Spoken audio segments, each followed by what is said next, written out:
You know, the world's climate scientists tell us that the highest safe level of emissions would be around 350 parts per million of carbon dioxide and greenhouse gases in the atmosphere. We're already at 400. They tell us that the sort of safest we could hope to do without having perilous implications as far as drought, famine, human conflict, major species extinction would be about a 2 degrees Celsius increase in temperature. We're rapidly approaching that, and with all the built-in carbon dioxide that's already in the atmosphere, we're easily going to exceed that. So on our watch, we are facing the next major extinction of species on the Earth that we haven't seen since the time of the dinosaurs disappearing. You know, when whole countries go underwater because of sea level rise, when whole countries find that there's so much drought that they can't feed their population, and as a result they need to desperately migrate to another country or invade another country. I mean, we're going to have climate wars in the future. And what about livestock and animal agriculture? Well, what about it? I mean,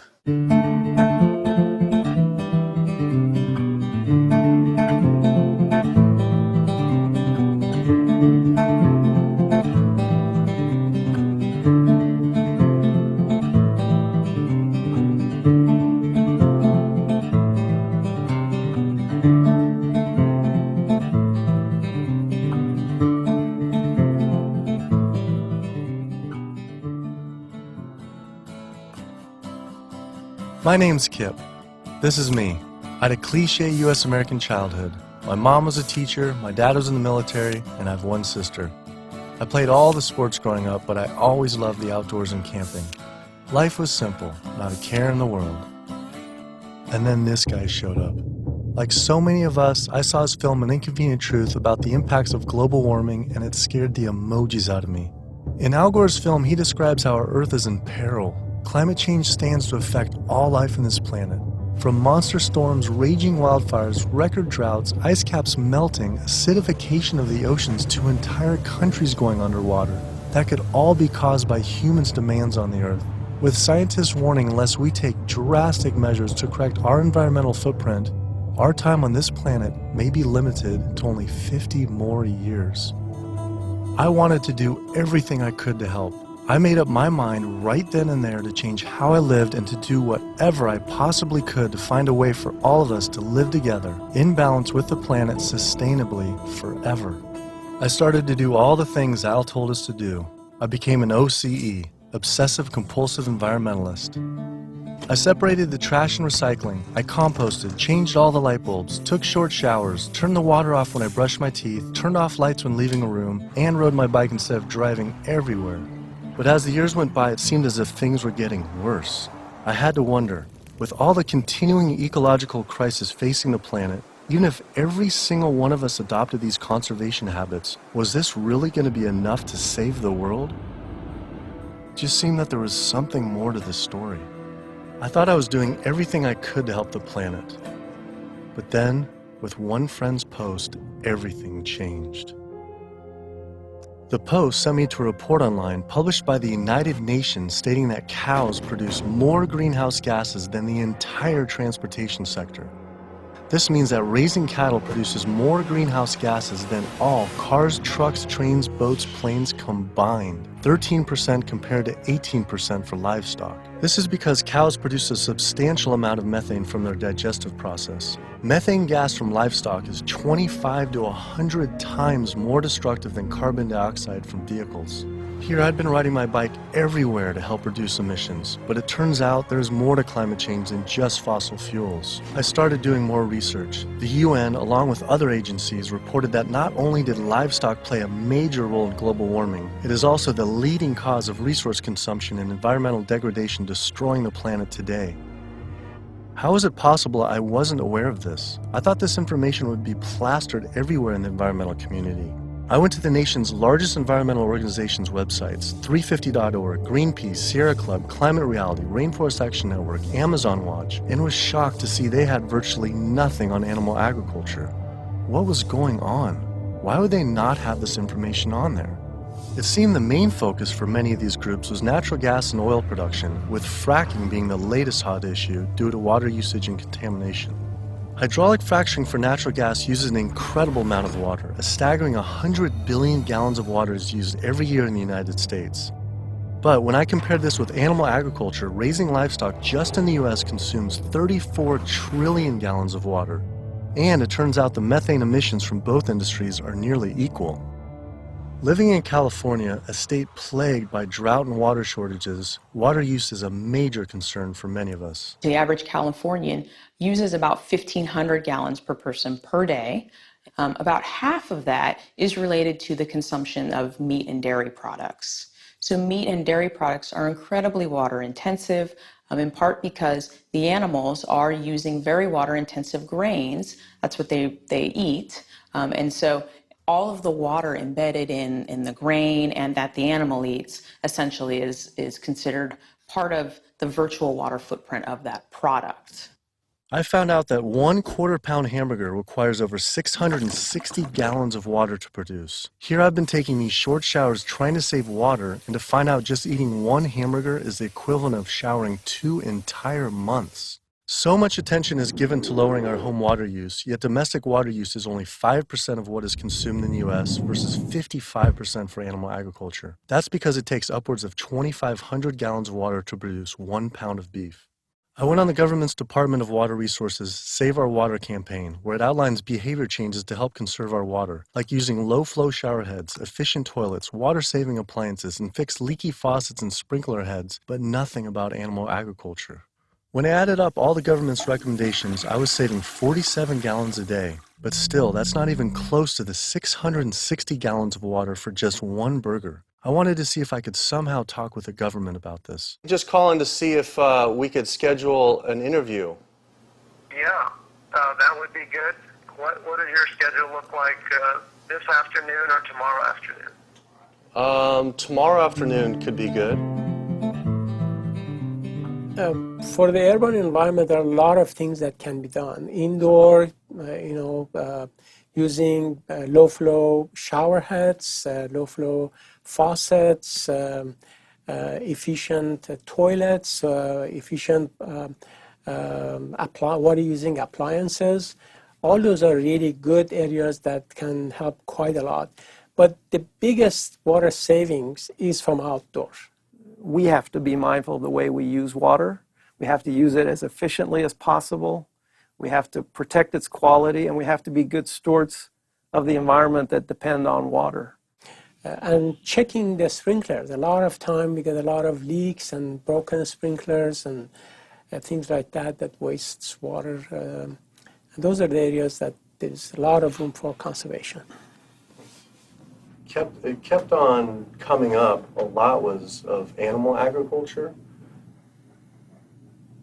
Can you comment on that at all, about how much that plays a role in water consumption and pollution?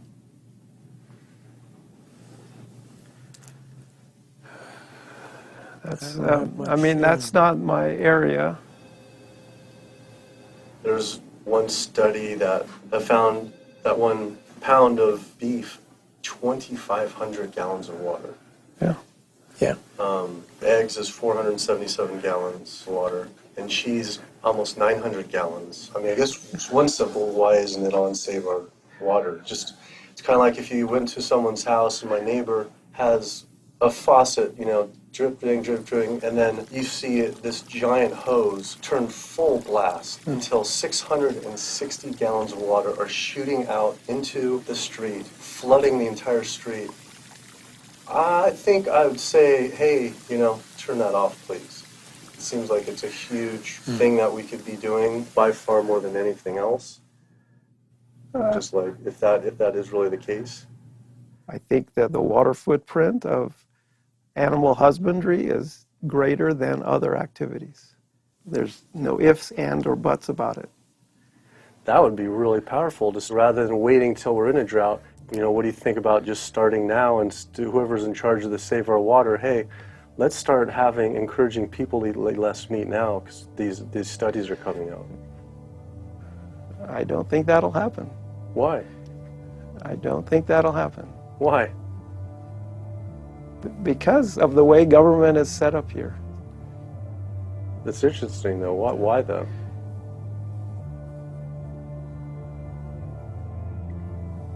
One is water management, and the other one is behavior change.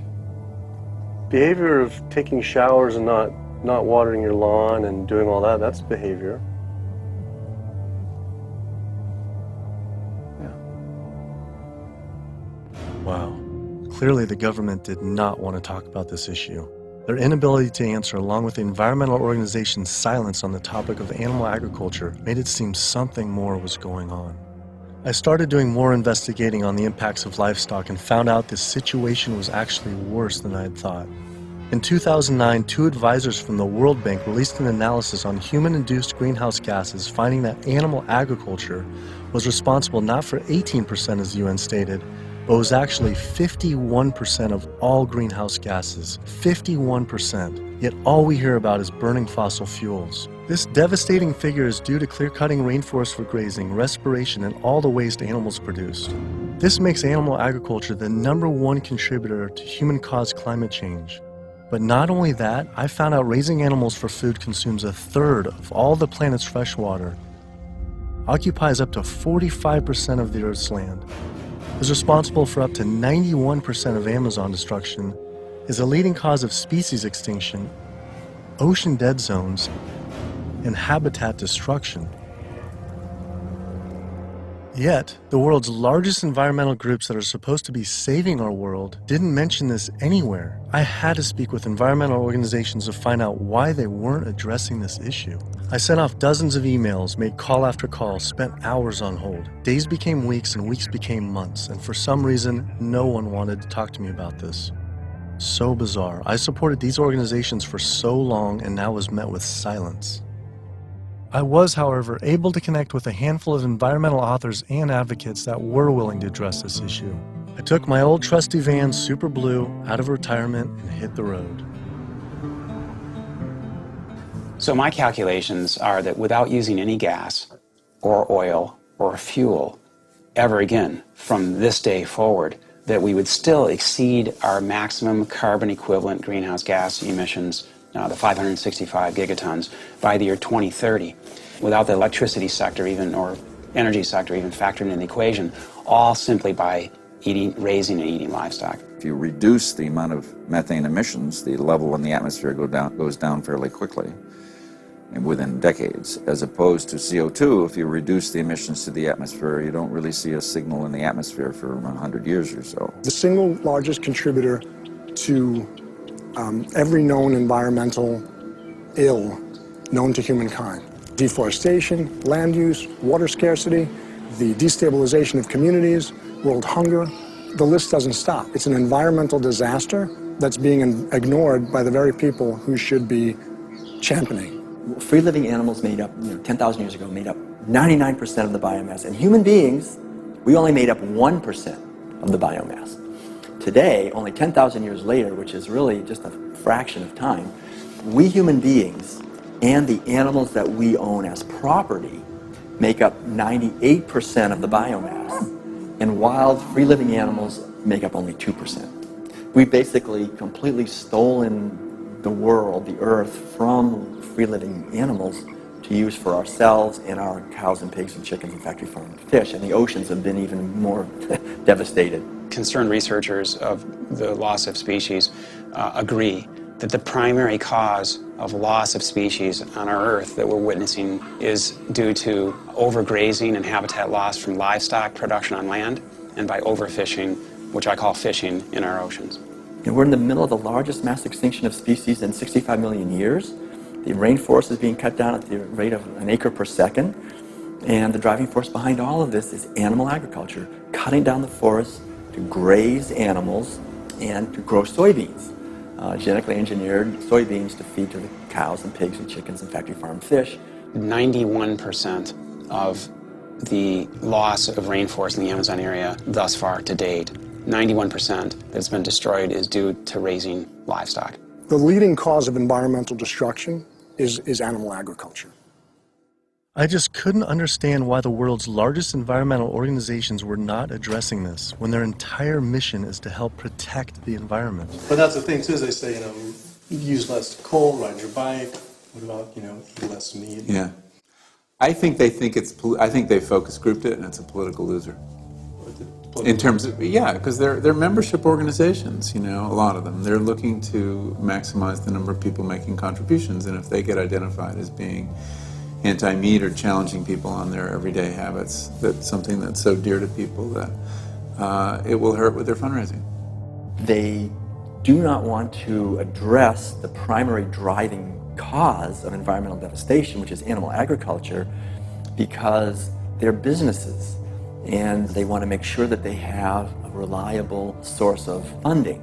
I went invited to a meeting with Al Gore and some years ago now, and made these methane arguments, and he was really pushed back. And that's just his argument. It's hard enough to get people to think about CO2. Don't confuse them.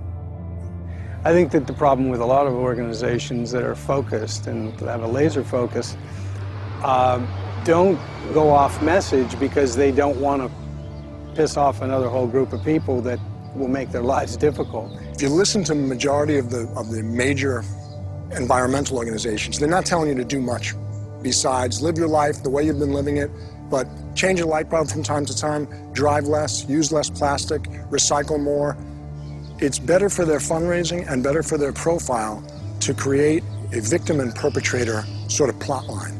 It's like when we talk about the fact that when we have a dysfunctional family and the father is an alcoholic, that's the one thing no one talks about. Everybody goes around that, and yet it's the one thing that's causing the devastation in the relationships in the family, because no one wants to talk about it.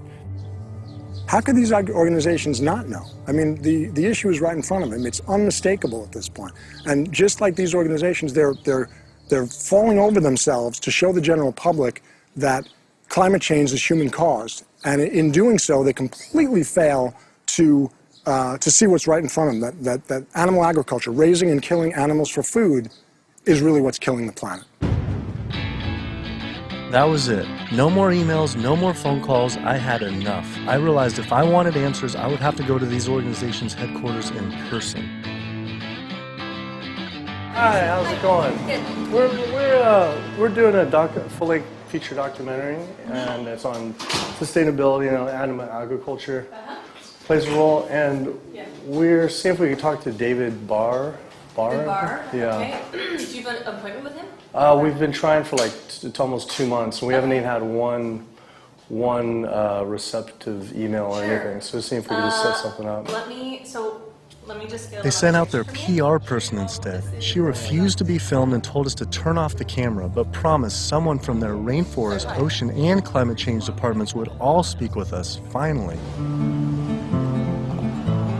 Next stop was to give Sierra Club a visit. Turns out they were a bit more receptive to me showing up at their doorstep. Hey, how's it going? With the climate change, what's the leading cause of that? Well, it's basically burning too many fossil fuels. So coal, natural gas, oil, tar sands, oil shale, all these new exotic fuels that are kind of hybrids between them.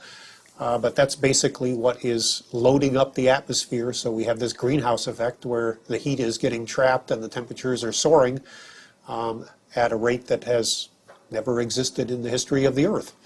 And what about livestock and animal agriculture? Well, what about it? I mean, we do just research. A couple of the UN report says it's more. Livestock accounts for more than all transportation put together. A recent 2009 World Watch report, livestock causes 51% of all greenhouse gas emissions. Yeah, well, it is a big issue, and we need to address that as well. But, there's just so many different potential sources of methane and carbon emissions. If the number one leading cause is animal agriculture and meat consumption, then doesn't that need to be the number one focus, if not the number two? Well, That's your assessment. Our assessment is different. That was bizarre. So Greenpeace got back with me today and said, "It was great to meet with you yesterday. I've spoken with various people here at Greenpeace about your request, but I'm afraid we're not going to be able to help this time. Thanks again, and we wish you the best of luck." Greenpeace's response reminded me of the statistic that 116,000 pounds of farm animal excrement is produced every second in the United States alone. That is enough waste per year to cover every square foot of San Francisco, New York City, Tokyo, Paris, New Delhi, Berlin, Hong Kong, London, Rio de Janeiro, Delaware, Bali, Costa Rica, and Denmark combined. Livestock operations on land has caused created more than 500 nitrogen-flooded dead zones around the world in our oceans, comprise more than 95,000 square miles of areas completely devoid of life. So any meaningful discussion about the state of our oceans has to always begin by frank discussions about land-based animal agriculture, which is not what our conservation groups, Oceana being the largest one in the world right now, the most influential, as well as others, that's not what is at the apex of their discussions. I went on my favorite ocean protection organization's website, Surfrider Foundation, to see what they were doing about this. Mostly what I found were campaigns about plastic bags and trash, but nothing about animal agriculture. What is the number one coastal water quality issue polluter? I mean, a lot of it, it's actually, we call it the toxic cocktail, because it really is this sort of diffuse source. So it's, heavy metal from tires and brakes and cars, heavy metals. It is these herbicides and pesticides. So it's really just, it's kind of picking up the everything we leave on the ground and collecting it together and pushing it out into the ocean. So it's hard to actually target one thing. When we're doing our research on this particular one and runoff, and just kind of increasingly as we're interviewing more and more people, it keeps coming up. The animal agriculture as being, and we read animal agriculture as being the number one water polluter, considerably by more than any other. Yeah, that's interesting. I think, I guess it depends on the regions that you focus on, like the urban areas, which is sort of like where we are here in Southern California. We don't see that because there's not a lot of sort of agricultural farms. But if you look in the mid-Atlantic, sort of Maryland, Virginia, North Carolina, that region, I know there's a lot of poultry farms and a lot of hog farms, and it's a huge waste issue. I was surprised that not only did they not focus on farm runoff, but they also didn't mention any campaigns about how our oceans are in near collapse. The UN reported that 3/4 of the world's fisheries are overexploited, fully exploited, or significantly depleted due to overfishing. The oceans are under siege like never before, and marine environments are in trouble. And if we don't wake up and do something about it, we're going to see fishless oceans by the year 2048. That's the prediction from scientists. The fact that when people look at fishing, sometimes they're only looking at the fact of the animals who are actually consumed by humans, and we're not necessarily looking at all the animals who are caught in the drift nets, all the other animals who are killed in the industry. And when you look at even the shrimping industry has done a lot to devastate the planet as well in terms of breaking down natural barriers that we have to protect the islands. We're at over 28 billion animals were pulled out of the ocean last year. They're not ever given a chance to recover. They can't recover. They don't multiply that quickly. They don't, they don't come back. We're not giving them an opportunity. The oceans are in complete collapse. The large fish species are nearing extinction. The way fishing is done today to feed the demand for 90 million tons of fish is primarily through massive fish nets. For every single pound of fish caught, there's up to 5 pounds of untargeted species trapped, such as dolphins, whales, sea turtles, and sharks, known as bykill. If we were to imagine this same sort of practice happening on the African savanna, targeting gazelle, but in the process scooping up every single lion, giraffe, ostrich, and elephant, nobody would stand for it. Yet, this is what is happening in our oceans every single day. Between 40 and 50 million sharks each year are killed in fishing lines and fishing nets as bykill. then their fins might be cut off or not cut off, but they're caught initially as bykill. And it's from fishing. It's from fishing in a sustainable manner, in many cases, for fish that are labeled sustainable by, for instance, Oceana and these sustainable certified organizations. So my thought is that why would we want to stop at banning shark fin soup if you're concerned about sharks, which all these organizations are and most of the public at large is now. If we really are concerned about sharks, we would ban fishing. I went on the world's largest ocean conservation group's website, Oceana, to see what they were doing about this. On their site, along with a TED Talk by CEO Andy Sharpless, I was astounded to read they actually recommend that one of the best ways to help fish is to eat fish. With the world's fish population in near collapse, this seems like saying the best way to help endangered pandas is to eat pandas. I couldn't understand how Oceana could say we could remove close to 100 million tons of fish per year, and that could somehow be sustainable and good for our oceans. Many of the species that are nearing extinction have done so, are being ravaged and becoming nearly extinct in a declining fashion and haven't recovered on the watch of Oceana and on the watch of Marine Stewardship Council and very much on the watch of Monterey Bay Aquarium Seafood Watch, which I mentioned in one of my lectures. That's they're aptly named because that's what they're doing. They're sort of watching this happen instead of aggressively halting it. I mean, according to the United Nations Food and Agriculture Organization, roughly 3/4 of all the fisheries out there are either fully exploited or overexploited. So there's really not a whole lot of fish stocks out there that you might consider at healthy levels for the ecosystem.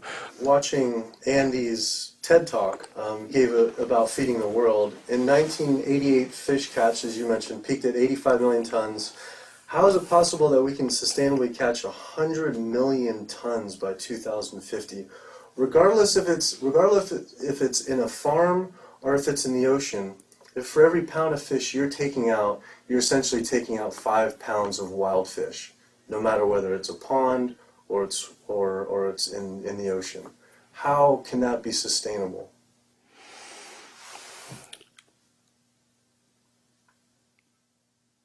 The ultimate question, right, is that there is a tremendous amount of natural production that is basically coming out of the oceans all the time. So we have a massive amount of upwelling from our ocean conveyor belt that's bringing up ancient 1,000-year-old nutrients, and our ecosystems are turning that into fish. Yes, they're eating each other, and you're losing some of that production every step up in the food chain, but you get more every year. You can fish and take some out, and next year there will be more.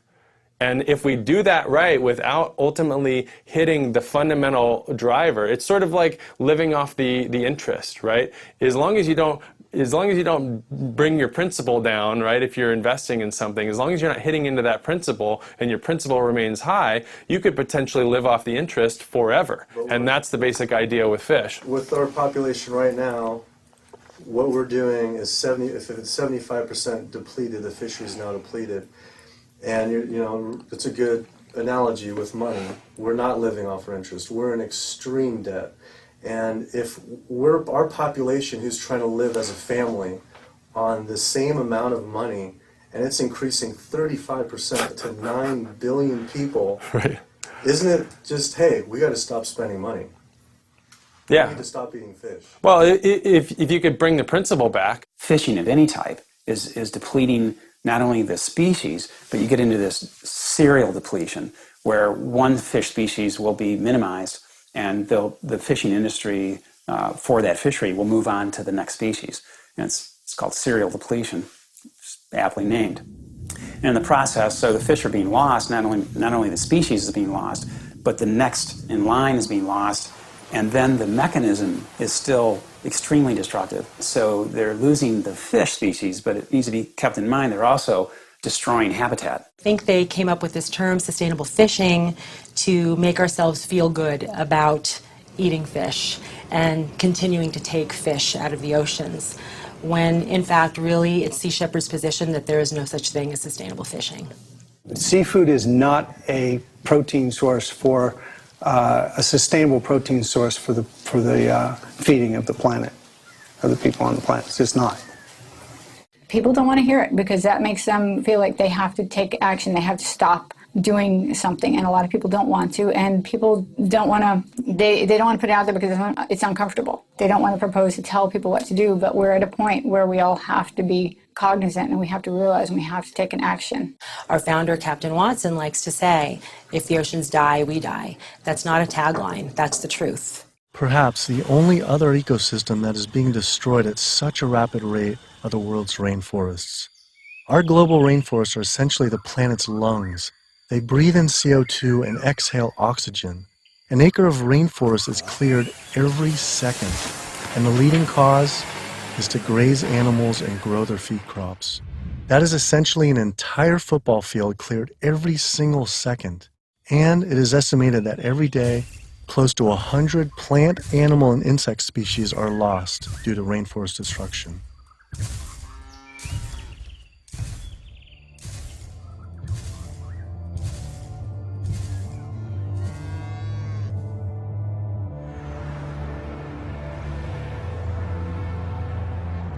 What is the leading cause, absolute leading cause of rainforest destruction? Human intervention into rainforests is the leading cause. And so it's either for logging or it's for agribusiness. And that's when you're looking at the top global drivers, it will vary a bit by the rainforest that you're talking about. But the way that we're choosing to use these natural resources on a large industrial scale is the leading driver. When I went on Rainforest Action Network's website, I couldn't believe I didn't see anything about cattle. But I did see they had a large campaign against palm oil. Palm oil plantations are causing tremendous deforestation in the Indonesian rainforest. It is estimated that palm oil is responsible for 26 million acres being cleared. Though, compared to livestock and their feed crops, they were responsible for 136 million acres of rainforest lost to date. But on their website, I was shocked to find cattle was not included as one of their 4 main key issues. Instead, they focused on palm, pulp and paper, coal, and tar sands. How could they not have the leading cause of rainforest destruction? I had to wonder, why focus on fossil fuels and not cattle? Is it more fossil fuels or is it more animal agriculture? I don't know why we would ever do a one or the other. I'm just wondering, what more is it? I don't necessarily know what it is.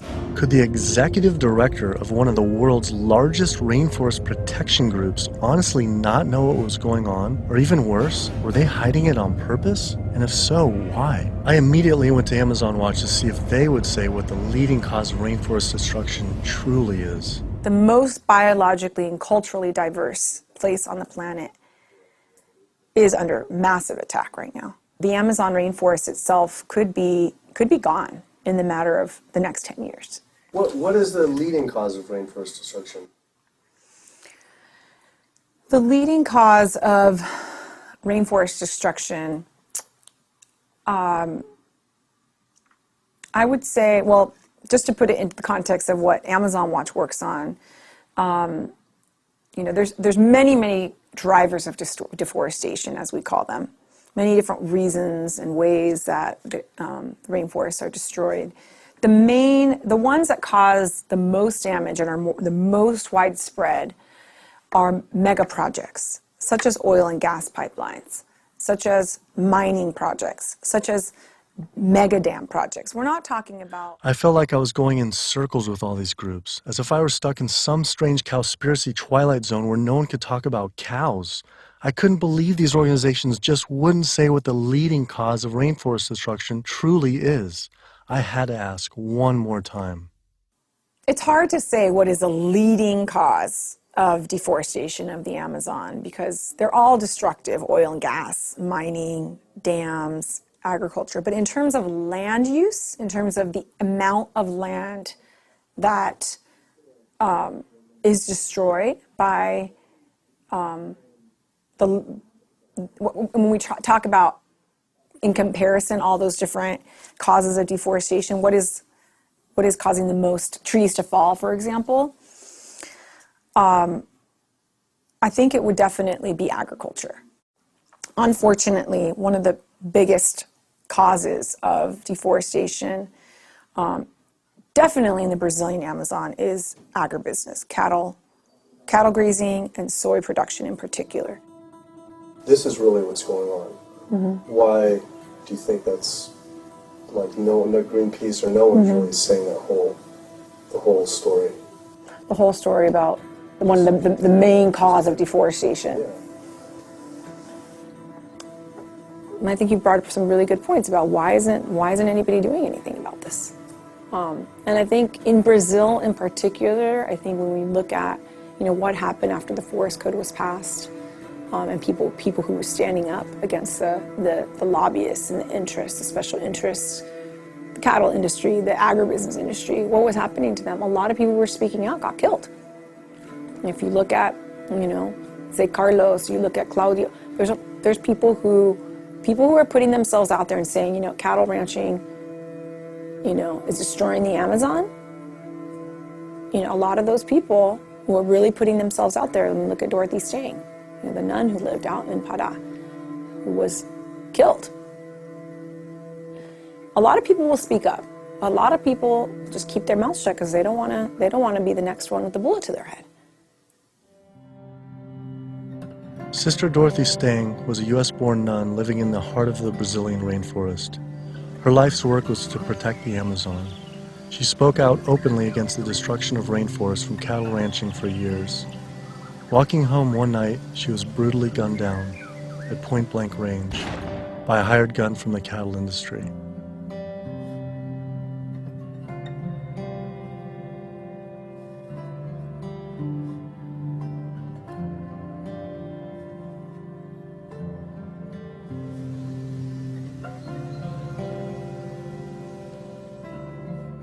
After Greenpeace's initial denial for an interview, I wrote again, begging they reconsider.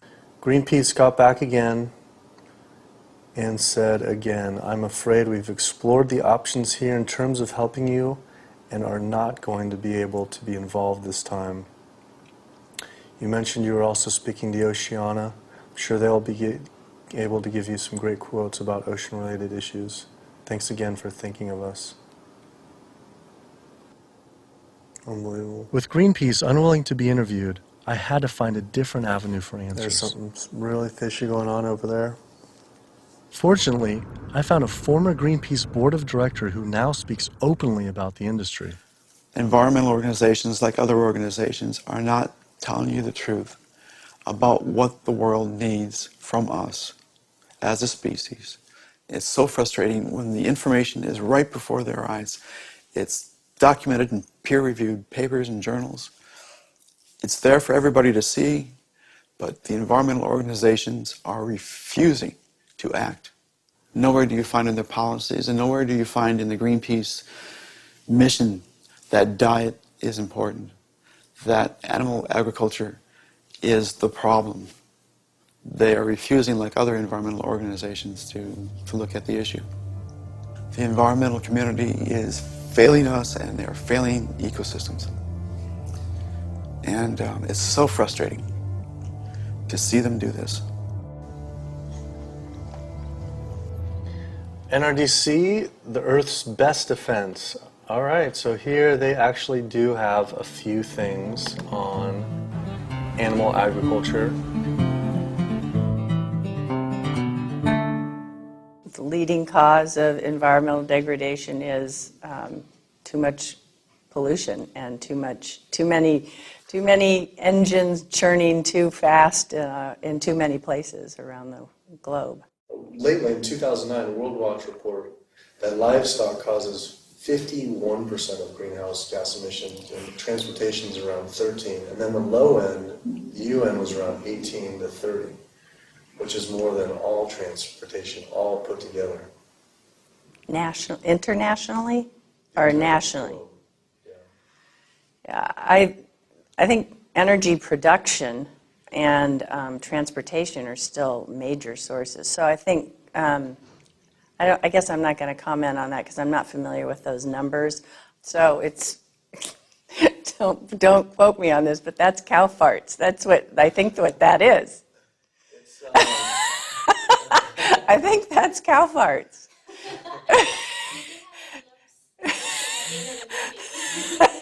Well, that's part of the story.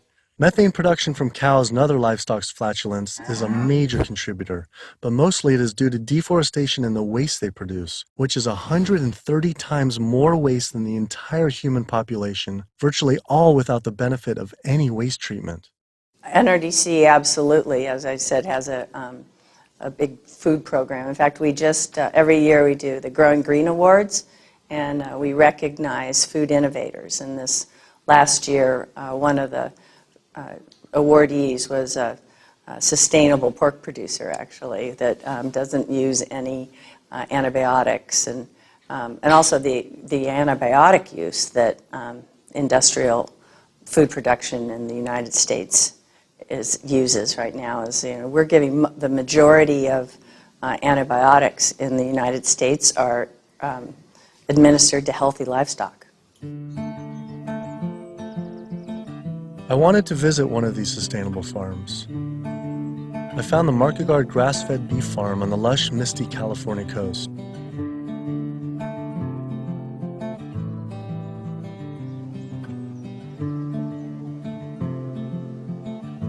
I met Eric and Donegal Markegard and their 4 children. Leah and Larry are usually up at 6 and out, milking the cows, slopping the hogs.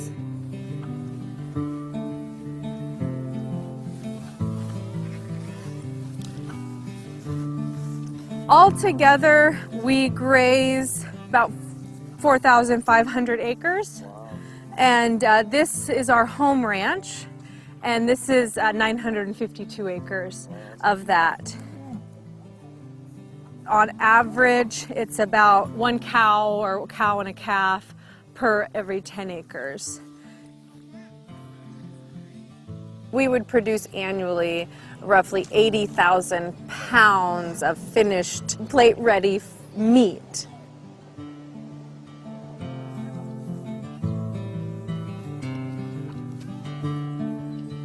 We keep about 10 pigs in roughly a 50-acre area, and we move them around in 10-acre pastures. Some people think that pigs are dirty and gross, but I really like them. They know people, and they'll be friends and really nice.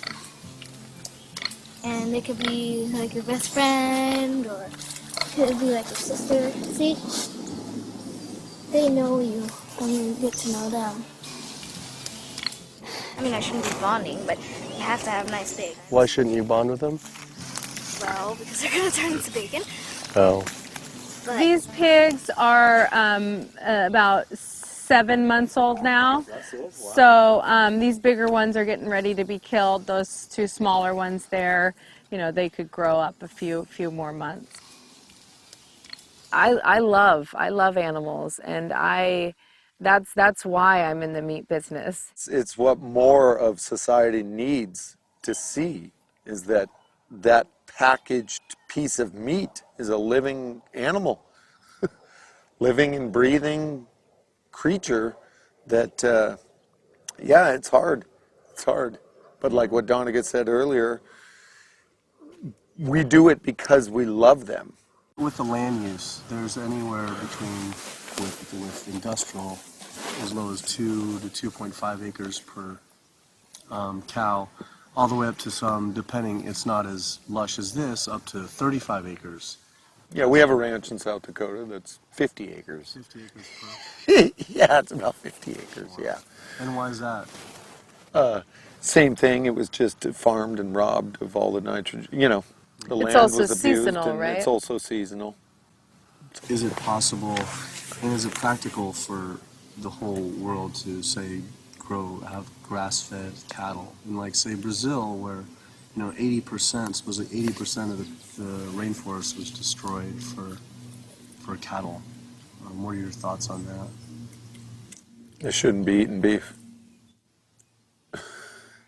If their environment wasn't designed to raise beef, then they shouldn't be eating it. Yeah. How do you offset the carbon footprint of livestock?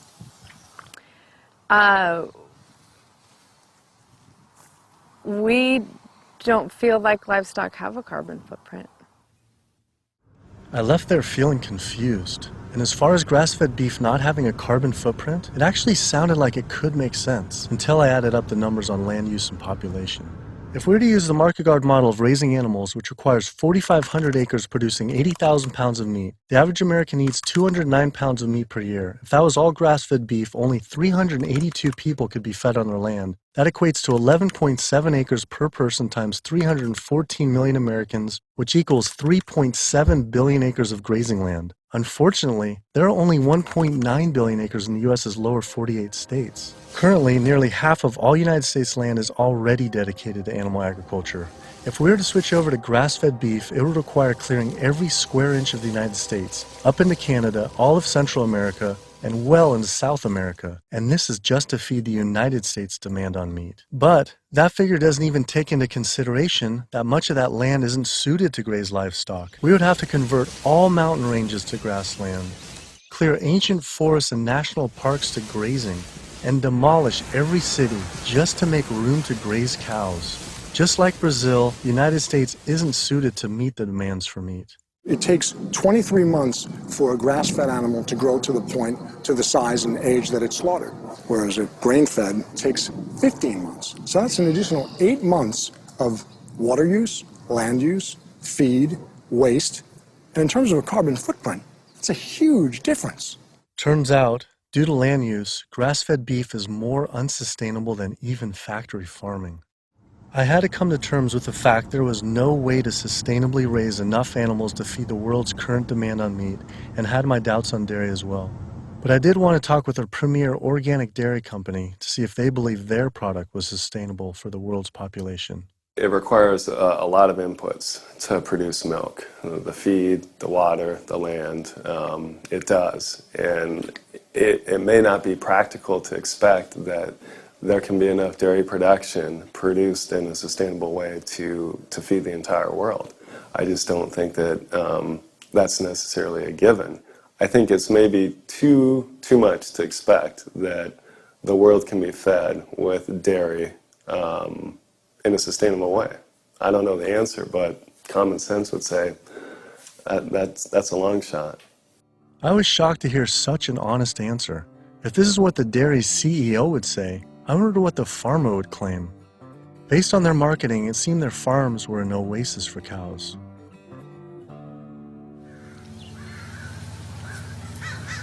It was not what I expected.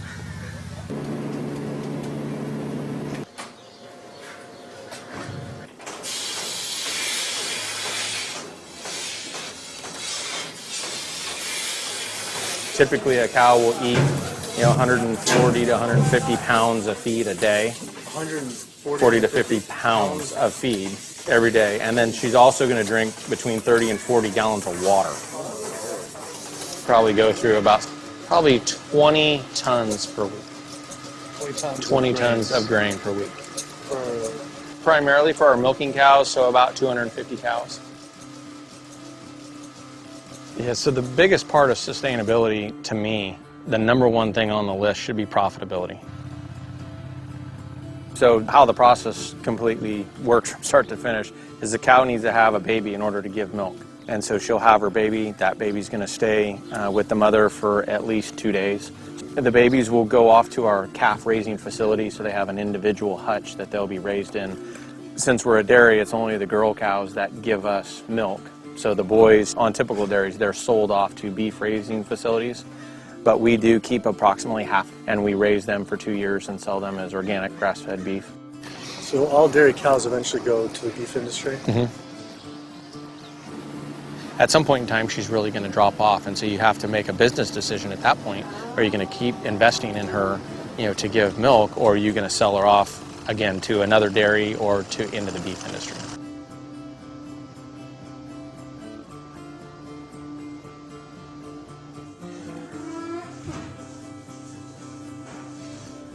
There's very few places on this planet that have this type of environment. But the demand on dairy-based protein in the world is only going to increase. And there's not enough land on the planet to do this type of dairying around the world. It's just the environment is not going to be that way. The land's not there. So I guess on a global scale, a conclusion would be dairy is not sustainable. unless we start digging up houses and putting pastures back. And the only way to start digging up houses and development is to have less people. We only know that population is going to continue to grow. So that means more commercial dairying, I'm sure. Either that or some low demand by the people. Yeah, or some other product's going to take its place. I mean, we see there's all sorts of soy milks and almond milk and a lot of other products that are coming out, and different blends, where you take juices and proteins, and I think you'll see a lot more of that. He was right. How could cow's milk be sustainable? For when 1 gallon of milk, it takes upwards of 1,000 gallons of water to produce. Doing research on grass-fed livestock, I kept coming across the work of Alan Savory. Almost a third of the planet's land is becoming desert, with the vast majority due to livestock grazing. Savory claims that the best way to reverse this desertification is to actually graze more animals. This reminded me of Oceana saying the best way to help fish is to eat fish. This is the same man, during the 1950s, working as a research officer for the game department of what is now Zimbabwe, came up with a theory, in spite of scientific evidence, that actually elephants were the cause of desertification there. And his solution was convincing the government to kill 40,000 elephants. Yet, after 14 years of relentless slaughter, the conditions only got worse. His theory was wrong. The culling finally ended, but not until tens of thousands of elephants and their families were killed. This is not someone I would ever take ecological advice from.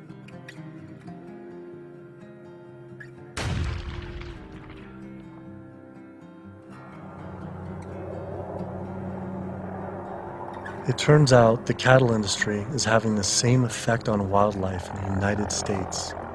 The government has been rounding up horses en masse, and we now have more wild horses and burros in government holding facility, 50,000 wild horses and burros in government holding facilities than we have free on the range. Basically, you have ranchers who get to graze on our public lands for a fraction of the going rate. So they're getting like this huge tax subsidy. It's about 1/15 of the going rate.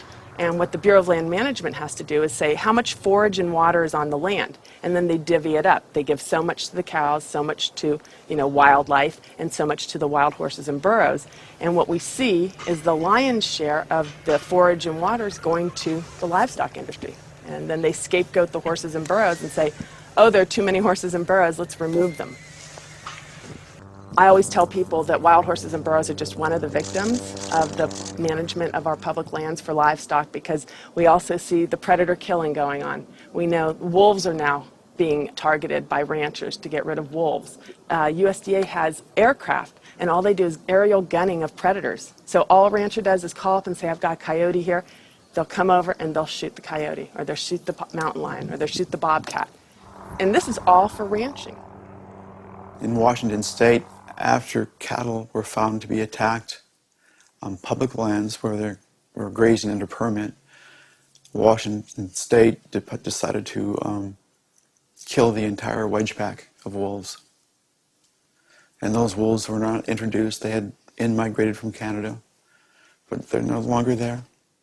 It starts at the local level with the Bureau of Land Management, but then it goes all the way to Congress. And we see Congress sitting there willing to allow this type of mismanagement of our public lands to continue. It is the insistence of and the lobbying power of the animal agriculture industry that continues to see wolves killed, continues to see an insistence that predators be maintained at a low level that does not benefit ecosystems. I've seen so many pieces of land, I've looked at so many environmental assessments from the Bureau of Land Management where they say the rangelands are not meeting standards. And they say straight up, livestock grazing is a cause for not meeting range standards, and yet they will continue to allow livestock grazing.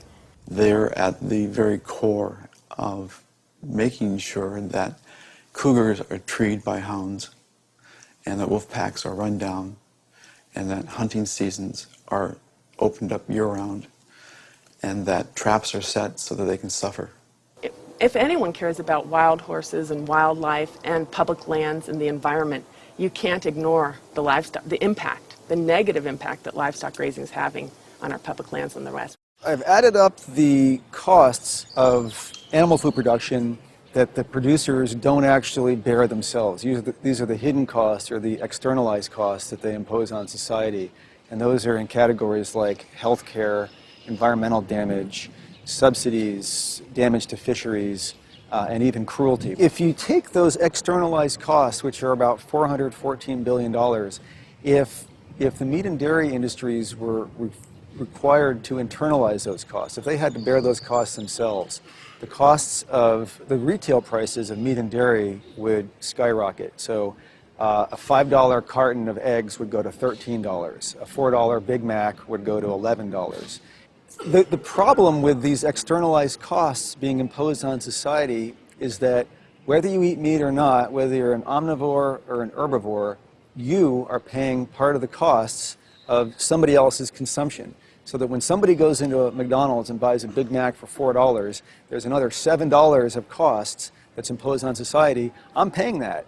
You're paying that, whether you eat meat or not. When you really look at who's benefiting and who's lobbied for this system of agriculture, it's the largest food producers in the country and the largest meat producers. And once they become so large and wealthy, then they can dictate the federal policies around producing food because they have so much political power. Was this why Al Gore, even during his vice presidency, never addressed the issue of animal agriculture and failed to talk about it in his film, An Inconvenient Truth, or his organization, the Climate Reality Project? Was this truth just too inconvenient for even him? I felt let down by the man who inspired me on this entire path. I knew I needed to talk to an animal agriculture lobby group to see what they had to say. If they could silence the government, are they influencing and possibly have connections to these environmental groups as well? Animal Agriculture Alliance, one of the biggest livestock lobby groups in America, has agreed to an interview. Greenpeace won't give us an interview, but Animal Agriculture Alliance has agreed to an interview. Now that is saying something.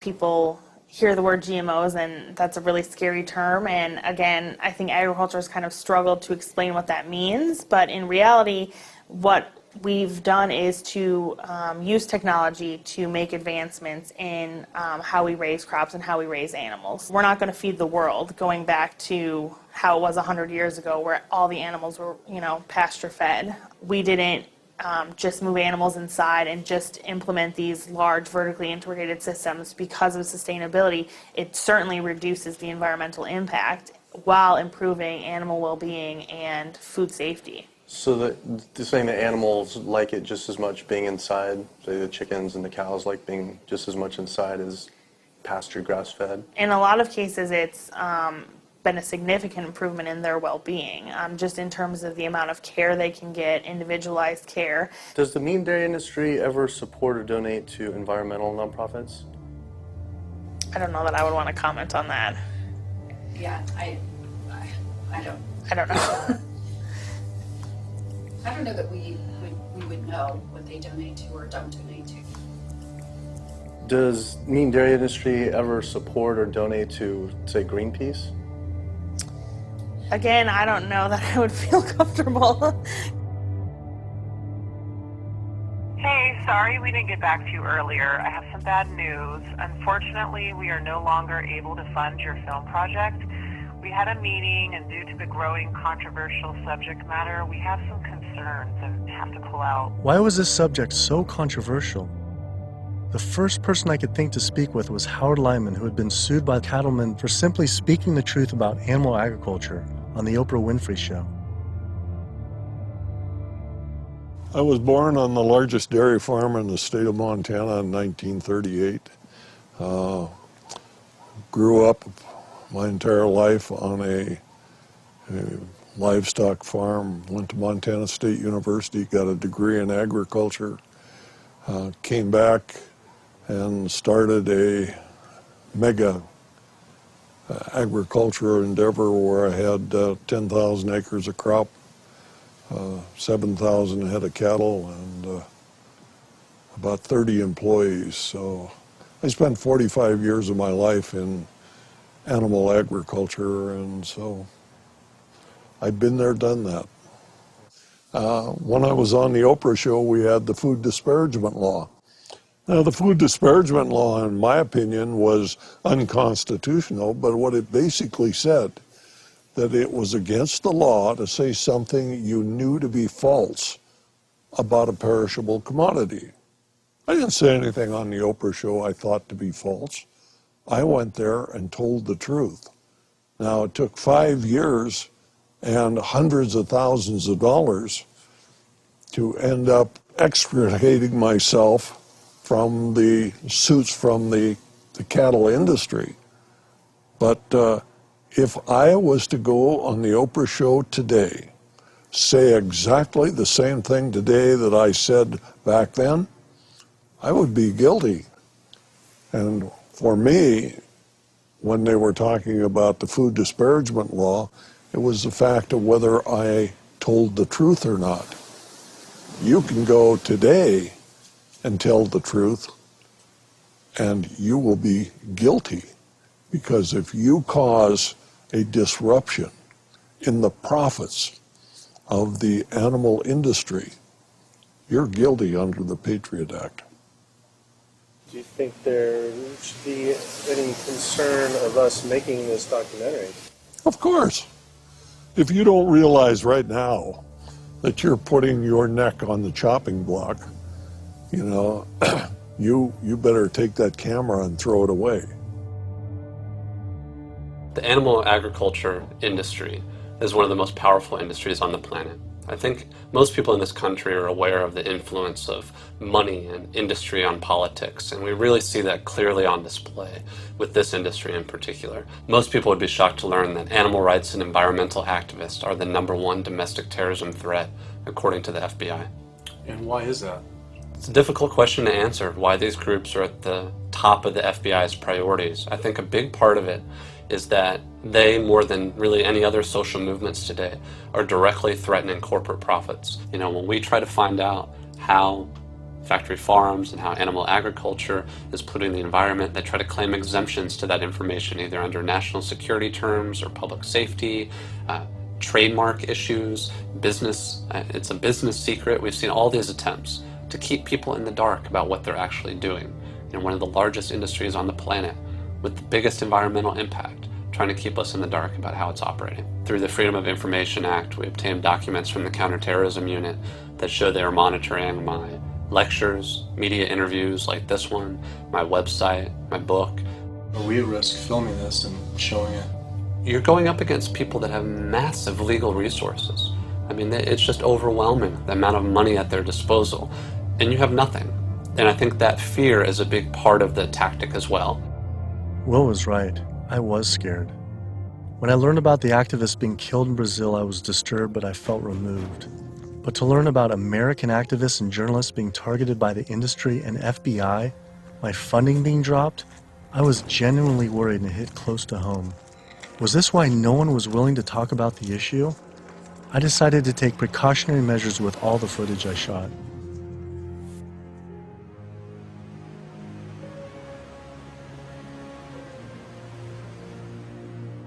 I was beyond frightened to imagine what could possibly happen if I pursued this subject any further. It seemed the only decision to make was to put down the cameras and walk away. But then, I realized this issue was way bigger than any personal concern I could ever have for myself.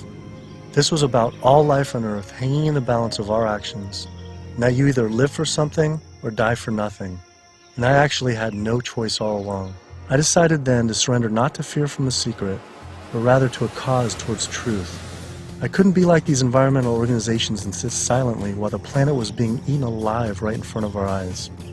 I had to stand up and continue on.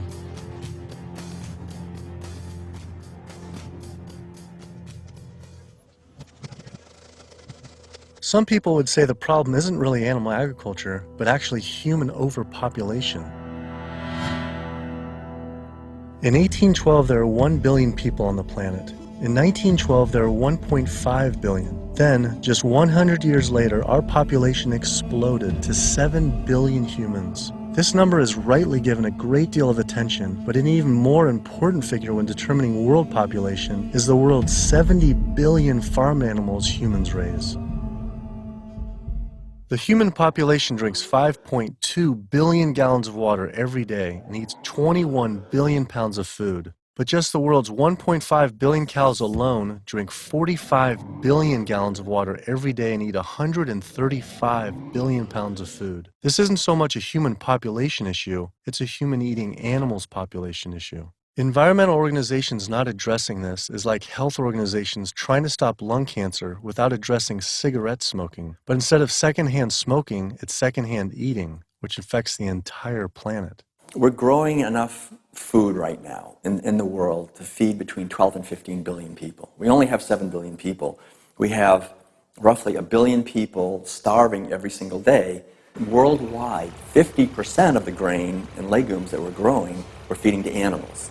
So they're eating huge amounts of grain and legumes. And in the United States, it's more like closer to 70, 80, depending on which grain it is, about 90% of the soybean. 82% of the world's starving children live in countries where food is fed to animals in the livestock systems that are then killed and eaten by more well-off individuals in developed countries such as the US, UK, and in Europe. The fact of it is that we could feed every human being on the planet today an adequate diet if we did no more than take the feed that we are feeding to animals and actually turn it into food for humans. And so somebody trying to justify GMOs, that's like trying to give a drowning man a drink of water.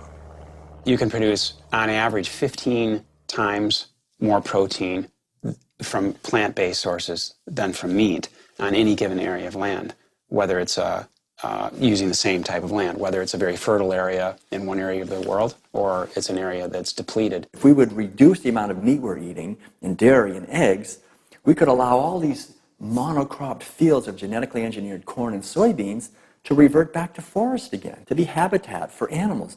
You know, anytime somebody tells you that we can't grow food for humans on the land that we're growing feed for animals, this is somebody that is smoking the #1 crop out of California.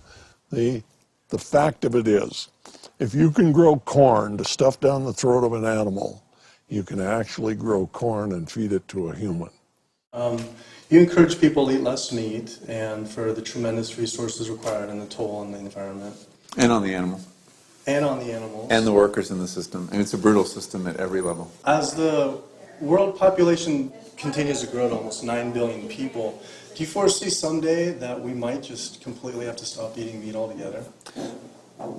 I don't know that we'll completely stop. I think that the amount of meat eaten will decline.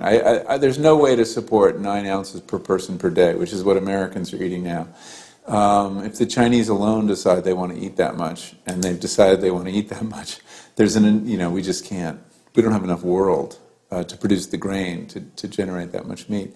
I think a plant-based diet is the most sustainable. But what do you recommend for 9 billion people can eat for the planet to not only sustain but to thrive? Would you throw out a number like an ounce, 1 ounce? Per meat? And including dairy, I don't think I don't know enough. But yeah, it would be on the order of a couple ounces a week. It's not going to be the way we're eating it now. We're gorging on meat. We're eating huge amounts. And does that include cheese too? Like 2 ounces total? Yeah, cheese and milk. 2 ounces a week. Only 2 ounces a week seem like nothing. People could probably raise that in their own backyard. Maybe backyard farming was a sustainable solution. I have 42 ducks.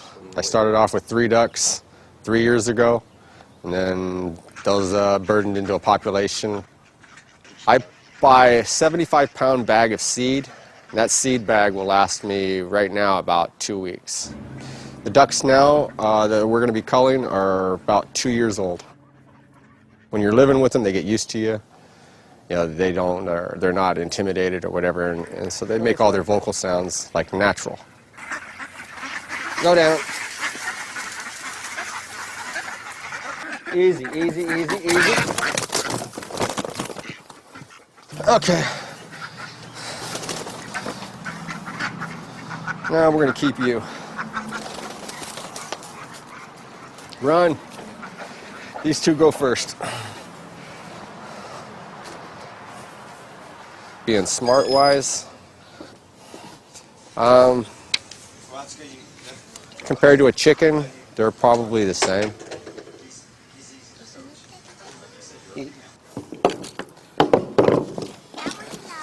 Yeah, he is. Alrighty. Okay. Right there.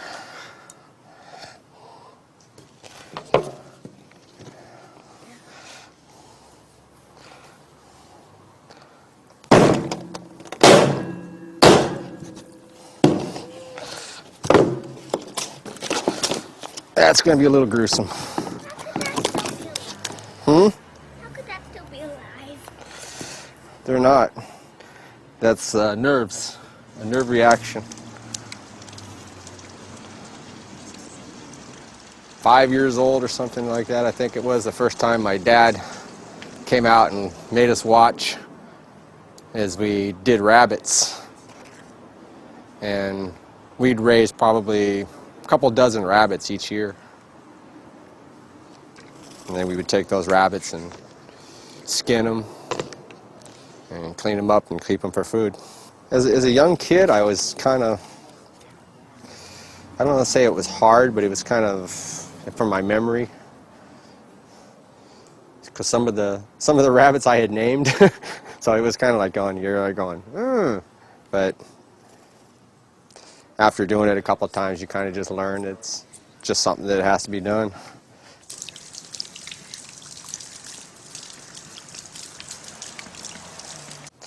Not the fingers. I just can't do it. I don't think I could have someone else do it for me if I can't do it. If I can't do it, I don't want someone else doing it for me.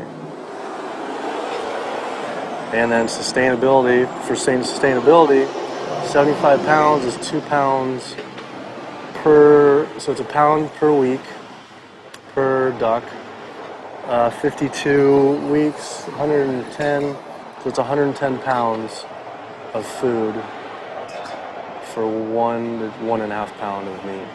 So on a sustainability issue, it's 100 to 1. And that grain gets, who knows where that grain comes from.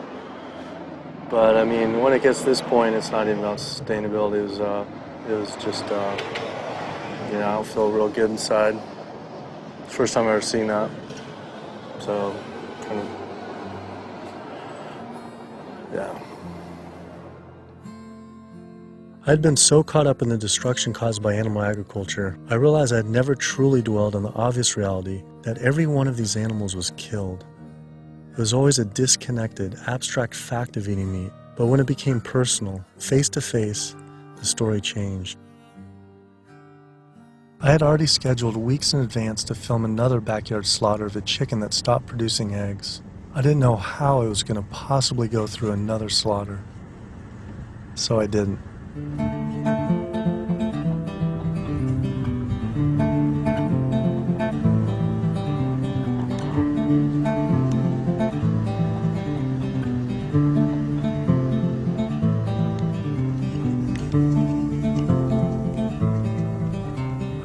Animal Place is a farm animal sanctuary in Northern California that focuses on rescuing animals from the animal agriculture industry.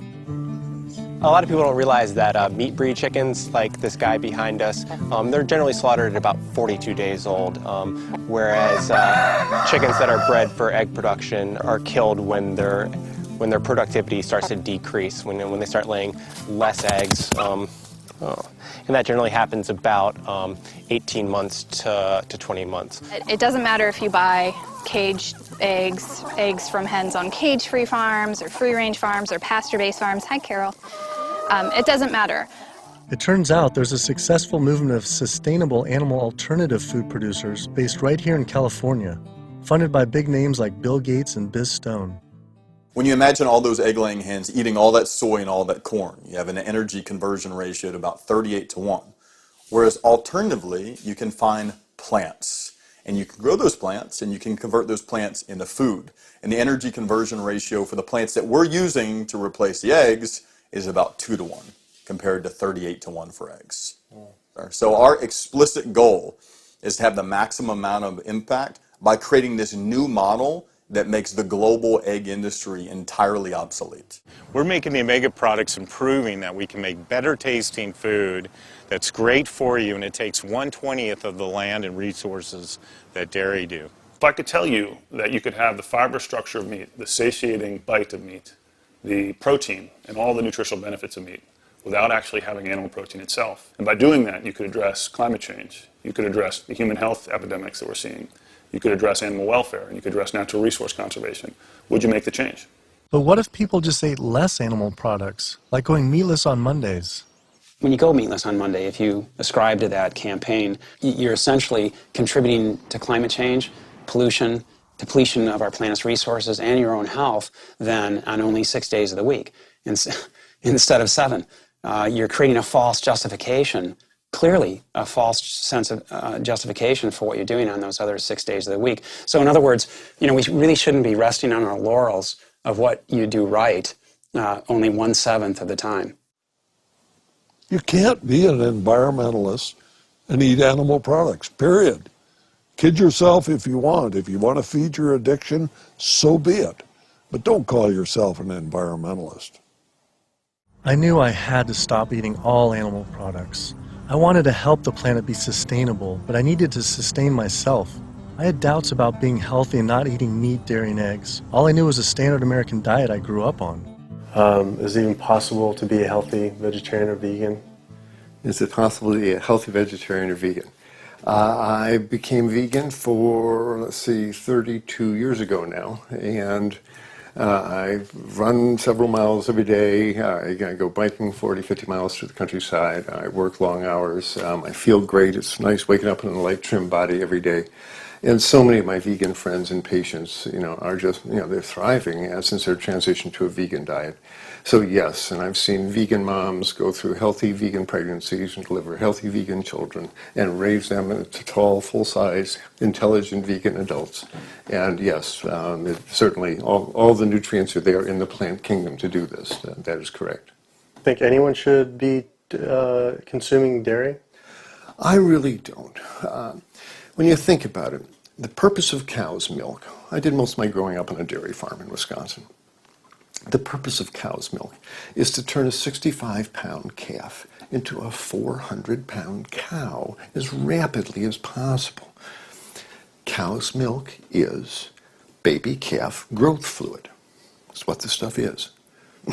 Everything in that white liquid, the hormones, the lipids, the proteins, the sodium, the growth factors, the IGF, every one of those is meant to blow that calf up to a great big cow, or it wouldn't be there. And whether you pour it on your cereal as a liquid, whether you clot it into yogurt, whether you it into cheese, whether you freeze it into ice cream, it's baby calf growth fluid. And women eat it, and it stimulates their tissues, and it gives women breast lumps. It makes the uterus get big, and they get fibroids, and they bleed, and they get hysterectomies, and they need mammograms, and gives guys man boobs. This is, cow's milk is the lactation secretions of a large bovine mammal who just had a baby. It's for baby calves. I tell my patients, go look in the mirror. Do you have big ears? Do you have a tail? Are you a baby calf? If you're not, don't be eating baby calf growth fluid in any level. There's nothing in it people need. It was a relief to hear I didn't have to eat any animal products to be healthy and even thrive. But I still thought you needed animal manure to grow organic agriculture. It turns out there's an entire movement with people growing food without any animal inputs. I visited Earthworks Urban Farm in Detroit, where they are working with and growing food for the low-income community. We tend to see ourselves as individuals in a bubble, and forget that we inhabit this land and this earth with other creatures. And so we have to learn how to share more, I guess. Josh here is working on his garden. You'll be surprised what you can do with what seems to be not a lot of space. About a 4x8. Yeah. What's your goal this year? How much do you think you can maximize that? I would push for 100 at least. 100 Please, pounds. please. Wow. That's amazing. So, The 1 full year after this was constructed, we doubled our yield to over 14,000 pounds of food. 14,000 pounds on Yeah. about how many acres? About 2.5. So as much food as we produce and we grow, or the earth helps us grow, is we also have to return those nutrients back to the soil. So we like to think of our work as being regenerative, that we're putting as much life-giving substance in the ground as we're taking out. So just kind of healthier and safer to use vegetarian or vegetable composting and stuff? Yeah, that's what we found. But also because it takes less time, it's a lot easier to manage. A lot easier, yeah. Yeah. And the soil's just as rich. No. Yeah, absolutely. Not only is it organic more compassionate, it's also more efficient. And in a society with this many billions of people, we need to be as efficient as possible. Some people might go back and say if we embrace this primitive approach of only wild animals everywhere and we go back to like a hunter-gatherer system, that sounds great. But that was 10 million people on the entire continent. Maybe a little bit more, a little bit less, no one really knows. Today, now, we have what? We have 320 million in the US, 25 million in Canada, another 100 and so many million in Mexico. So North America is up to almost 450 million people. Trying to figure out a way to bring animal agriculture in balance with 450 million hungry people is impossible. This is amazing. I didn't believe it when I first learned it, but 216,000 more people are born to the planet every day. Every day. It's extraordinary. But what's really extraordinary is you need, per day, 34,000 new acres of farmable land. It's not happening. To feed a person on an all plant-based vegan diet for a year requires just 1/6 of an acre of land. To feed that same person on a vegetarian diet that includes eggs and dairy requires 3 times as much land. To feed an average U.S. citizen's high-consumption diet of meat, dairy, and eggs requires 18 times as much land. This is because you can produce 37,000 pounds of vegetables on 1.5 acres, but only 375 pounds of meat on that same plot of land. I also learned the comparison doesn't end with land use. A vegan diet produces half as much CO2 as an American omnivore, uses 1/11th the amount of fossil fuels, 1/13th the amount of water, and 1/18th of the amount of land. After adding this all up, I realized I had the choice every single day to save over 1,100 gallons of water, 45 pounds of grain, 30 square feet of forested land, the equivalent of 20 pounds of CO2, and one animal's life, every single day. If we all, as a society, did go vegan, and we moved away from eating animal foods and toward a plant-based diet, well, what would happen?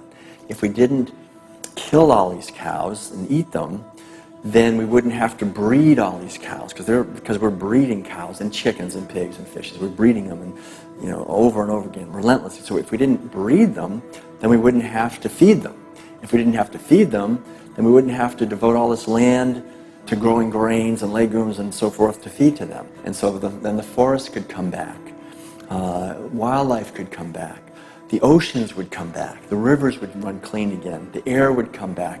Health would return.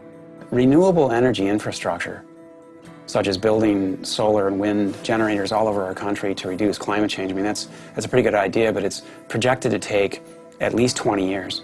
And at least minimally $18 trillion to develop. You know, it's important to realize that we don't have that long of a time frame. We just talked about how it might be a 3 to 4 year time frame. So we don't really have 20 years, and we really don't have $18 trillion to develop these. So another solution to climate change, we could stop eating animals. And it could be done today. It doesn't have to take 20 years, and it certainly doesn't have to take $18 trillion because it costs nothing.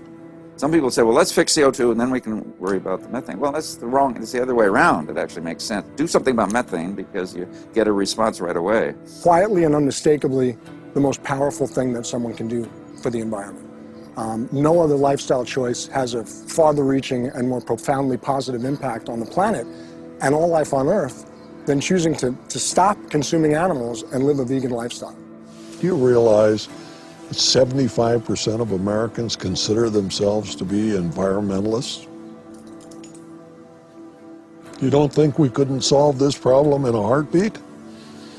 I'll tell you what, All we would need is for the environmentalists to live what they profess, and we'd be on a new course in the world.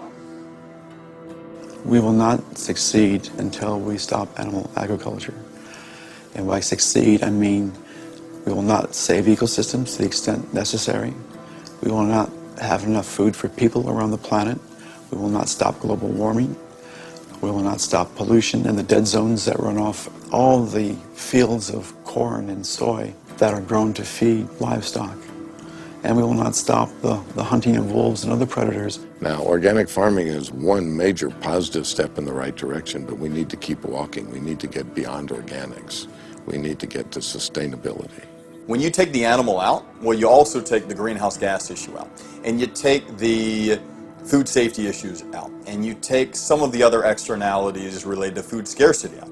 But one thing that's amazing is, I think you put our values back in. You put values like compassion and integrity and kindness, values that are natural to human beings. You put that in. You build that back into the story of our food. And I think as this begins to progress, I think it also helps people to pause before they eat that egg, before they eat that steak, before they eat that chicken nugget, and ask themselves, is that really what they want? Or do they actually want something more?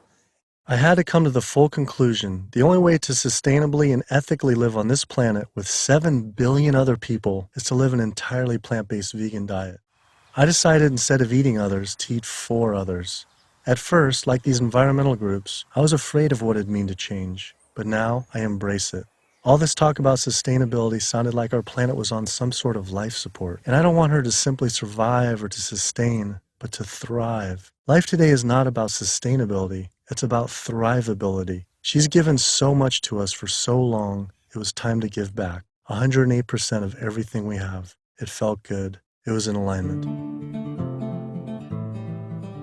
And we see this movement not just about providing cheaper, inexpensive food that everyone can have, but also a spiritual move. A move towards understanding who we really are and how we can really connect to each other. Do what you can do as well as you can do it every day of your life, and you will end up dying one of the happiest individuals that ever died. We become part of a gathering momentum of other people that's happening. This is really what's happening. This is the news. Selflessness is a nice way to be. It has all these benefits for yourself as well as the planet and other people. So it's a beautiful way to live. Ecologically, it just feels better. This is about massively transforming how our society eats because it's a necessity. It's acting on what we know and acting kindly and gently on the whole planet and with other people to accomplish the goals of living better. We can do it, but we have to choose to do it. You can change the world. You must change the world.